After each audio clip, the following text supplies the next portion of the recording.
Buzz Lightyear to Star Command. No time to lose. Let's get busy. Lightyear out. To infinity and beyond! Oh man, it looks refreshingly cold in there. Greetings, I'm Solidus-Skully, and welcome back to Buzz Lightyear of Star Command, or should I say, welcome back to Solidus-Skully in Australia land, where he is currently burning to death in 40-degree fucking weather. Yeah, we're going through a bit of a heatwave today, and whew, it is... Yeah man, we are dying, we are burning. Beds are burning. However the fuck that song goes. Anyway, time trial mode once again. Ice physics aplenty, although, compared to the other one, I am pretty much going out of my way to showcase a few different routes, and, yeah, I don't technically make this time trial, but I do show off at least a little bit more of the levels, so... Yeah, fairly satisfied. By the way, that little weapon that we couldn't quite afford because we lacked the galactic credits... yeah, that's pretty much an auto-tracking weapon. It's kind of similar to the lightning gun, except, well, it pretty much just fires like one stray bullet bolt thing. Whatever. So I guess maybe that might have been Traveler's Tale's excuse to not include a lock-on in this game, but even then, that's still kinda cap of shit. Since, you know, some pretty famous games, the aforementioned Zelda Ocarina of Time, Mega Man Legends, Common Sense, the video game, also had a lot of lock-on technology with their control schemes, so why they didn't include it for this game, I don't know, time constraints. Not really much of an excuse. But anyway, here's a little nook and cranny that you can use, and I probably would have made the time trial, you know, if I'd been a little bit faster, but yes, all sorts of different weapons that are significantly lowered in price, and even then you could probably afford it with those few galactic credits right then and there. Yeah, this is also me showing off the... excuse me, showing off the lock-on gun. But anyway, that's enough time wasted. Oh no, I disobeyed Buzz Lightyear's commands. No time to lose, except I did lose time. Can't do a Patrick Warburton voice to save my life. Yo dear. Yeah, but man, the bright side is that I do at least show off where the teleporter is, so, I can live on in happiness, knowing that I showed you at least how to get a significant amount of progress done. And also, I'm still gonna complain about this to my dying breath. There is no reason why the hoverboard should be affected by ice physics or slowed down by water. It is called a hoverboard. It implies that it hovers over the surface. Stop betraying the purpose of hoverboards, you silly bastard. Anyway, we teleport from one place, just so we can teleport out, and yeah, that's pretty much where you get the whole mission failed screen. Bada bing, you do the thing. It looks like Zurg is up to his old tricks again. We need you to go by Bathios to check on a villain who goes by the name of Blackfin. Oh, we have to defeat an evil fish villain with looks of Frenchie. Oh, rather. Ooh, what's this? Oh, a liver. But yes, this is also a water stage. Just one of our unique twists upon the levels, which... you'll see what happens when we get to it, but I mean... as you can see here, they did have a water episode in the show, so... I suppose it does sort of make sense, although whether or not it has anything to do with the plots, I have no idea. Oh yes, and they mistake a smuggling operation for a snuggling operation. Tee-hee hoddle ha, what a funny joke. And it's also a singular level this time, rather than a continuation of another. Alright, Blackfin, give it up. Never! Now, I suppose the fact that Bathios is pretty much meant to be like a one-level gimmick does sort of bring up one slight problem I have, or... well, I mean, not really a slight problem. I mean, in terms of, like, small, you know, nicks and, small nicks in the design here and there, again, a lot of the enemies are a little bit more aggressive, and, I don't know whether it's just a factor of, you know, scaling difficulty of the game, but... yeah, again, they do pretty much pip you with a little bit more damage, but one thing that I do find to be a bit of a missed opportunity is that, again, you can pretty much control your elevation, swing controls are surprisingly decent, but they also don't have that many varying pathways for the level design. I mean, they do have, you know, little forks in the road and divides here and there for you to take different tunnels, but again, like a lot of other parts of the game, it very rarely leads to anything other than a functional way of getting to the exact same place. Like, I mean, there's no secret weapon caches in anywhere, there's no, you know, hidden places where they put the LGMs, and you can kind of tell that in this level because they don't really do much with the elevation, they just put them all on the central path, so really, I don't know, it kind of makes Bathios a bit of a wash in terms of a level concept, really, because, I mean, in terms of overall gameplay, like, I mean, what you're playing through, it is decent. And again, yet another example of where the lock-on would help in terms of locking on to all the fish enemies that I suppose are meant to be working for Blackfin, but that's never really established. They could just be armed with lasers and just going about their day, like eating krill and, I don't know, doing whatever fish business that they have to do during the day. Yeah, also they shoot bubbles at you. How exactly is that meant to hurt you? I have no idea. Maybe it's like Aqua's Bubble Blaster and they have a shot lock. I'm spraying bubbles at you. Yeah, well, it's a very linear level and just kind of a wee bit pish, really. I got this one, Buzz. Oh my god, and why isn't Mira wearing like one of those underwater dive suits, or was that too costly for the game's budget? Even though we saw her using that during the cutscene, she's also using a jetpack underwater, not a hydro pack, so really... Traveler's Tales. Either your time constraints were showing, or your laziness. But anyway, yeah, this is what I meant by lock-on being immensely useful. I mean, okay, you know what, I will cut this level a bit of slack compared to the boss fight against the Fixer. At the very least, you can change your elevation and pitch so that, you know, you can adequately target Blackfin a bit easier than you could the Fixer, but... even still, he's got a much more slender body than the Fixer, which makes it a little bit hard to target him, so...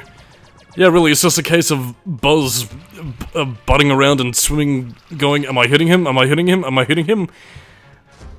And, yeah, just a very inelegant boss fight. Exciting boss fight. And he shoots bubbles at us. What an absolutely... what an absolutely pussified way of trying to take out a famed space ranger. Jesus. Nice work, Lightyear, for an air breather. That's racist. You honkin' motherfucker. But anyway... Oh, 20 galactic credits short. But we got all the LGMs, so who cares, really? Not that Buzz Lightyear holding the PS1 memory card. That's for certain. Please wait. We are saving. Yeah, to kind of talk about the medal threshold, I don't know if you technically get anything for collecting all the medals and, you know, getting the second tier of medals. It usually happens if you know, beat a time trial within the specific threshold or collect all the XR parts within the specific threshold, as we're, you know, gonna be seeing throughout this level. So, again, if, like, there's some special unlockable, like, you get a unique gun or maybe a different skin or whatever, I don't know if it is. Although, given the fact that this is very much a work-for-hire project, I'm gonna imagine that Traveler's Tales probably just give you a congratulations, you unlocked everything in the game, thank you for playing, sort of thing that was kind of rife with a lot of projects like this, and a lot of shitty games that you're playing through. And no more is my concern with, you know, the lack of exploration in this underwater setting. Kind of brought to fruition then with the Find the XR parts mission, because a lot of them are usually scattered out and laid on primarily in your main level pathway, so, yeah, nothing really to lead us into, which is kind of a shame, really, because, I mean, like with a lot of the urban city levels, I do actually quite enjoy a good underwater setting. It's very atmospheric, it's very, peaceful, serene, and again, like, some of the visual effects they also use, like the way in which the water kind of stretches and contorts, as if you're, you know, looking through the ocean waves, is a very nice detail. I quite like this look. I quite like the look of this level. It's peaceful, but then again, that might just be the inner Australian in me who lives in a land that was girt by sea and enjoys swimming a fair bit. Well, maybe I failed this mission too. Maybe, I think, fuck it, really. I was just sort of exploring around because, yeah, this is also the one level where you see that little Spidey compass arrow thing down below. Yeah, it pretty much tells you where to go on the level, so again, kids aren't likely to get lost, unless, of course, they're flat out stupid or ignore the sage advice of the arrow, but, yeah, this one has a tendency to get you a bit lost, and that's, I think, only because of the way in which the XR parts are laid out, and where your objective marker is pointing towards where the parts are, as opposed to where Buzz is in relation to everything. I don't know, spatial geometry can be a little bit pish at times. But oh well, we found XR, who also isn't wearing an underwater suit, although that makes a little bit more sense since, you know, he's a robot and he was also blown up. Allegedly. Looks like your old partner, Warp Darkmatter, is at it again. What do you say we bring this madman in once and for all? Ah, now, here is a character that I actually know because he was one of the main focuses from the pilot movie. I'll get into Warp's character a little bit later, but yeah, I mean, in the TV series good and proper as I can gather from this little clip here, yeah, I guess he's probably just one of the recurring bad guys working for Zurg, doing his little evil thing. But, yeah, at least it's somebody I recognize. Ah, recognition continuity. Chuk, laser beam, blurg, Flamar 2, Flamar even more. Yeah. Buzz Lightyear, I tire of you. And I tire of your lawlessness, Warp. Save it for someone who cares, Buzz. I'm out of here. Yeah, I suppose it also helps that he's voiced by Diedrich Bader. That does give him a little bit of a badass voice boost to, again, for those of you who don't know, he's also the voice of Batman and The Brave and the Bold, and also Infiltration Unit Zeta from the Zeta Project, which is, again, a show you probably heard me talk about a couple of times here and there, and is a show that I profoundly miss. Goddamn DCAU not doing anything with the fucking Zeta Project. But anyway, on to Flamar 2. Yeah, it's actually a fairly decent level. Continues a lot more pathways, a lot of different sorts of nooks and crannies, many different power-ups that can greatly aid in the chase, so yeah, it's all pretty good, except for those little worm things that not only do they do gradual damage to Buzz himself, but again, they also mess with your controls, and on top of that, they also eat your galactic credits, so make sure that you don't get hit by them. Otherwise, not only are you stupid, but you're teleporting stupid. Okay, that's not really relevant to anything at this point, but to talk about anything else, as for Warp Darkmatter's character, yeah, his whole thing is that he used to be Buzz Lightyear's partner, but then he ended up getting killed and losing an arm. Except, well, obviously, as you can see here, he didn't get killed, he was actually pretty much just an evil shitbag all along, so he basically faked his death, decided to work for Zurg, and when Buzz eventually confronted him again, you know, he tried the whole excuse of like, oh, it's mind control, oh no, it's an evil secret twin brother, clone thing, until Warp just flat out reveals like, no, I was just kind of a shitlord, I was doing this for money and just because I enjoy being evil, which I mean, I will admit was actually surprisingly refreshing for a villain who's just out and out a bit of a shitbag. I don't know, it adds a bit of charm to the character, I find, and basically it was pretty much the whole thing in the pilot movie for Buzz to trust what would eventually become his new companions in XR, Miro, and Booster. So again, I mean, it probably would have meant more if I did see the series growing up after seeing the movie, which I did see during my childhood, but yeah, neither here nor there in this case. Anyway, as I mentioned beforehand, multiple different pathways, not just, you know, forks in the maze pathway as you're seeing right here. I mean, like, genuinely, you know, ascending up certain places, and even going through some pretty interesting looking vistas. Like, I mean, as we go through here, yeah, we just travel down a little volcano area. You can pretty much spiral down, take it safely, or you can say, fuck that, take a shortcut, jump down here, and make your way across. Well, I mean, okay, despite maybe getting an arse full of lava, which will no doubt burn butt Lightyear of Fart Command.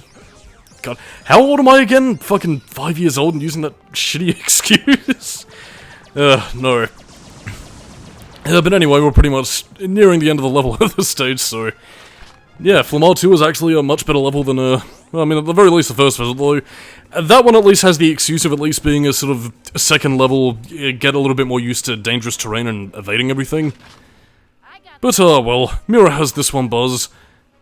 Pachoo, pachoo, pachoo, a chewy, laser beam, blurg. Always willing to lend a helping hand. Yeah, but anyway, this also pretty much has a lot of the same gimmicks as...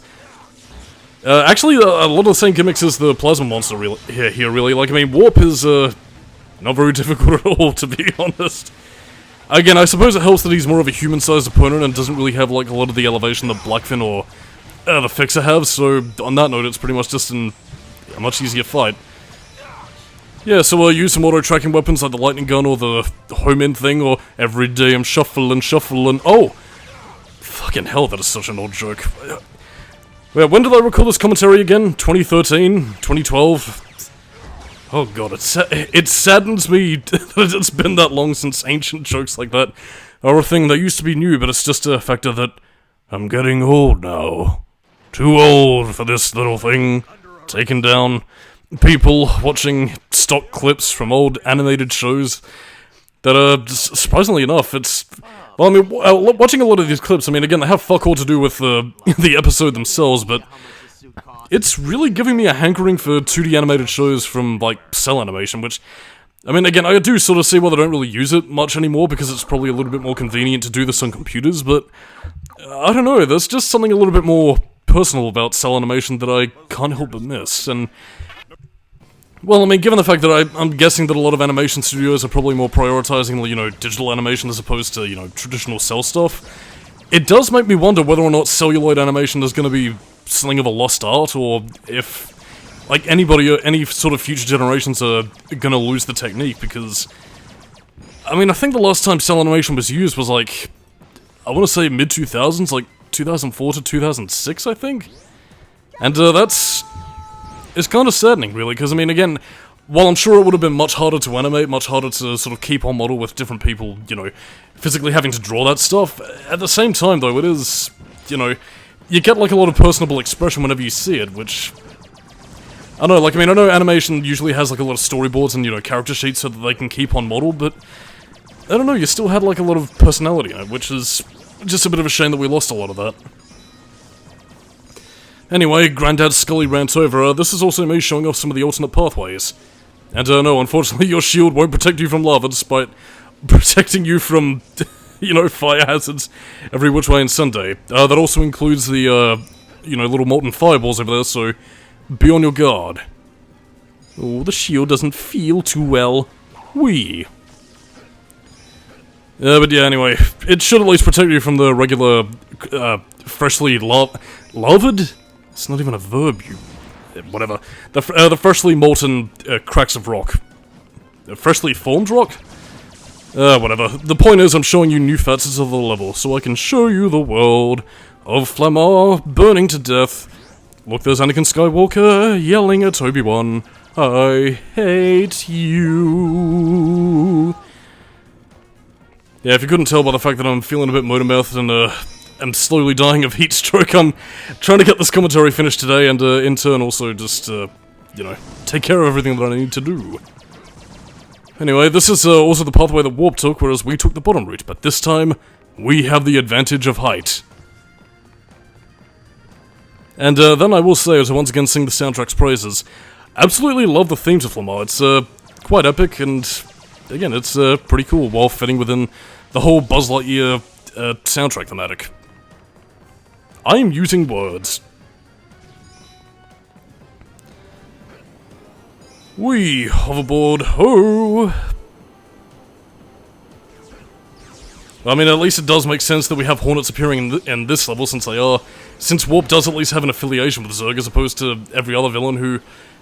I'm not really too sure, sometimes do they work on their own, or are they all in some way or another working for Zurg, or is it just a game excuse of, fuck it, we need some enemies, and we couldn't be bothered designing any more henchmen for the other bad guys, so fuck it, here you go. But anyway, we get to a good level right here. Nebula to Lightyear. It seems that XR's twisted robot brother XL is on the loose, and we need you to take him offline before he goes completely haywire. An interesting character, voiced by Bobcat Goldthwait, I believe, who was also Shakes the Clown, a movie that I continue to reference to this day, and if I could say anything else about the cutscenes in this game, this one actually does include a clip from the show at least decently well, because it shows off some of the action scenes that kind of make me wonder why they didn't include a few more of these for some of the other characters. I mean, we did technically get one with Warp and maybe one with the Plasma Monster, but that's really it. They don't tend to include a lot more for a lot of the other characters, and at least this way it does kind of play out the actionized elements of the game, which, you know, would certainly be something that would get the kids all excited to play through the level and take down XL here, who's, again, if you could listen to the earlier briefing, was meant to be XR's brother that went kind of crazy. So yeah, kind of a shame they didn't do more of this stuff, to be honest, but, quish, what can you do? Oh yes. Tee-ha-hodl-ha-da-ha-da-ha. Although, this does come with a bit of a caveat, actually, in terms of his boss fight, because you saw in the cutscene there what XL could do, but what he actually does is, well, kind of disappointing. You'll never stop me, Buzz Lightyear! Well, I'll just have to give it the old Ranger try, won't I? Ha-ha, hodl-ha, I love to laugh, but, yeah, I'm gonna save a lot of my thoughts and tangents for a little bit later, because I love the second visit to Trade World. This level is actually really cool. I mean, to kind of describe what it actually is, it's It's kind of similar to one of the levels from Apocalypse, actually, the city level, where, you know, you were jumping across rooftops and trying to evade the police after, you know, you went back to your laboratory. This one takes a bit of a similar gamble, where you're pretty much jumping on rooftops trying to chase down XL. And again, you get, like, a lot of cool set pieces. Again, you have similar highway chases to when you were chasing the Fixer. Again, you also have a lot of vehicles to use, a lot of the, you know, the nighttime city vistas, but again, everything in tandem with the music, places to explore, and a bunch of places to find the LGMs, jumping across cityscapes. It all makes for a very cool and, you know, really dynamic level to jump across. It's the sort of thing that I feel city levels tend to excel at really well, in the sense that, you know, you're going through a large sprawling metropolis and just seeing so much of the city, and again, the music itself is also very atmospheric and quite cool, and, yeah, man. Dare I say, this is my favourite level in the entire game. It is just fucking sick as hell. Whee! Yeah, but yeah, we also see yet another return of that guy who was the boss in the first Joad level. Now a regular enemy. Because fuck it, I guess. Ugh. Bloody hornets. Whee! Do we have enough credits? Yes, we do. Riding around and... yeah, I guess if this game did have a trailer, or... was this game advertised? I'm not too sure. But either way, I can imagine stuff like this, like using multiple vehicles, would be one of the money shot parts of the trailer. More legumes, more things to explore, and I wish I just had more to say, but... again, really great level, really great music. I'm home. And also it's the middle of the night, and probably much cooler than it is right now in this... hang on, let me have a look here. 38-degree weather? Holy fuck. Somebody send help, and a woman with nice big bags of ice for my head. But anyway, on this mysterious moon, Trade World, where the deals are going down, very hush-hush. Trading, actually, is there an analog for drugs in the Buzz Lightyear universe? I don't know, probably, sugar? Some fucking shit, I don't know. Basic platforming. You are one of the many tools in a game developer's kit for creating basic licensed video games. Suppose I might as well talk about that, actually. Yeah, like, I mean, it's kind of weird how a lot of licensed games used to play back in the day. Well, I mean, having licensed games, at all, really, and like as a tie into TV shows or movies or whatever, because, I mean, especially back during the 90s, they could never really pick a genre and stick with it. I mean, you usually got, like, a weird mixture between, like, a third-person shooter, a platformer, or some sort of bizarre thing with, like, vague RPG elements or whatever, so you never really got a very consistent game, but at the same time, you also got some really experimental titles that really sort of, like, played around with, you know, the developer's talents in some cases, and in some cases you could actually strike gold reasonably well, like, I can't think of an example at the top of my head, but, Buzz Lightyear of the Star Command. Yes, yes. I don't know, it's a very odd era of gaming that I doubt we'll ever see again, and actually, no, I don't think we will ever see it again, because, I mean, at this stage, video games are pretty much so ingrained in our entertainment monolith that I don't really see it ever really reverting to that state of people just going, oh, yes, well, you see, it's just a little toy for babies, or just something that people casually do in the pub while they're waiting for drinks or whatever, so... Its idea as a casual hobby and enthusiasm has long since passed, but anyway... yeah, you do kind of need to make sure that you collect galactic credits, because otherwise you won't be able to make it up here and get the last LGM, and get a little boost towards the end of the stage and defeat XL for the last time. I got this one, Buzz. God, that derpy smile. Mirror, fix your face. Well, we're on Trade World, maybe you should pay a visit to the Fixer. Keep it a little hush-hush. Yeah, but anyway, one of the disappointing things about XL is that, again, you saw how many weapons he had in his arsenal beforehand. Except here, well, he has a lightning gun, and that's about it, and look at how much health we fucking took off him, man. Seriously, that was pathetic. We easily took him down. Although I will admit, and then you're not really going to be hearing this because I'm talking over it, but this is actually a decent line of, your days of terror are over. Well, at least I have my weekends and fortnights of terror. Gotta give my praises where I can, but anyway, that was a fun level, and next time on Buzz Lightyear of Star Command, we'll be seeing that level again, through the time trial. So on that note, I'm Solidus-Skully, keep a new metal, and next time on Buzz Lightyear of Star Command, to infinity, and I can't be fucked.